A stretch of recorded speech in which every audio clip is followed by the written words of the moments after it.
दिल्ली के मुख्यमंत्री अरविंद केजरीवाल की 10 दिन की रिमांड ईडी ने मांगी है। इस मामले पर अदालत के फैसले का अब इंतजार हो रहा है और इस बीच आपको सीधे लिए चलते हैं। हमारे साथ हमारे सहयोगी जैनेंद्र इस वक्त मौजूद हैं और जैनेंद्र के साथ कांग्रेस के वरिष्ठ नेता जयराम रमेश जुड़ रहे हैं इस वक्त। जैनेंद्र, जरा जयराम रमेश जी से पूछिए, अरविंद केजरीवाल की गिरफ्तारी जाहिर सी बात है आम आदमी पार्टी के लिए तो झटका है ही, इंडिया गठबंधन के लिए भी बड़ा झटका। ऐसे में अब कांग्रेस पार्टी की रणनीति क्या रहने वाली है? जैनेंद्र।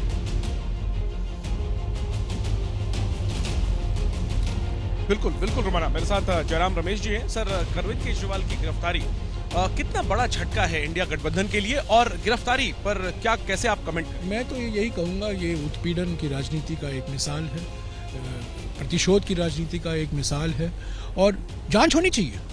अगर कोई केस है, जांच कीजिए, जांच एजेंसियों को सही इस्तेमाल कीजिए। पर ये तो दुरुपयोग हुआ है। पहले झारखंड के मुख्यमंत्री, अभी दिल्ली के मुख्यमंत्री, विपक्ष, तमाम विपक्ष पार्टियों के नेताओं के खिलाफ ईडी सीबीआई छोड़ा जा रहा है। क्यों? क्योंकि प्रधानमंत्री और गृह मंत्री जान चुके हैं कि जनादेश उनको नहीं मिलने वाला है। इंडिया गठबंधन जो जनबंधन के रूप में उभर कर आया है, जिस तरीके से भारत जोड़ो न्याय यात्रा को समर्थन मिला 16 राज्यों में राहुल गांधी जी को, तो ये सब ये बौखलाए हुए हैं। कह रहे जांच होनी चाहिए, तो उसके समन के लिए कई समन भेजे गए, चाहे हेमंत सोरेन को या अरविंद केजरीवाल को, वो गए नहीं, फाइनली उनको गिरफ्तार। हम एक कानून के आधार पर ये देश चलता है। हमारे देश में संविधान है, हमारे देश में कानून है, हमारे देश में न्यायपालिकाएं हैं और चुने हुए नेता भी हैं। लोकतांत्रिक जनादेश पार्टियों को मिलता है, नेताओं को मिलता है। तो हम ये नहीं कह रहे हैं कि जांच नहीं होनी चाहिए। जांच कीजिए, सही तरीके, पारदर्शिता से कीजिए। ये सिलेक्टिवली जो आप चुन कर और टाइमिंग जो आप करते हैं, कल का टाइमिंग क्या था?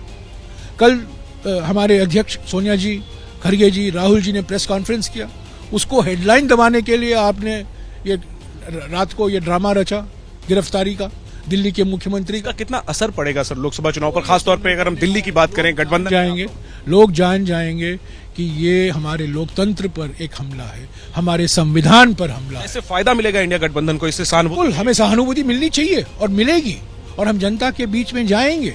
और ये जो इलेक्ट्रल बॉन्ड घोटाला हुआ है, चंदा दो धंधा लो, 8,000 करोड़ रुपया जो इन्होंने इकट्ठा किया है और 4 लाख करोड़ के धंधे इन्होंने। बहुत शुक्रिया आपका जैनेंद्र इस बातचीत के लिए। तो कुल मिलाकर जयराम रमेश को आप सुन रहे थे सीधे तौर पर मोदी सरकार को कटघरे में खड़ा करते हुए कि मोदी सरकार बदले की राजनीति कर रही है, उत्पीड़न की राजनीति कर रही है और ये जो गिरफ्तारी हुई है इसकी टाइमिंग को लेकर सरकार को कटघरे में खड़ा करते हुए जयराम रमेश को आप सुन रहे थे। जैसे ही घड़ी का काटा दोपहर 2:30 पे आए, बबीता जी का दिल सास बहू साजिश के लिए मचल जाए।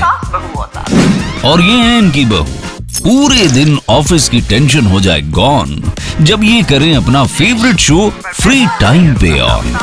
इनकी तरह आप भी देखें अपना फेवरेट शो अपने टाइम पर और डाउनलोड कीजिए एबीपी लाइव ऐप अपने स्मार्ट टीवी पर।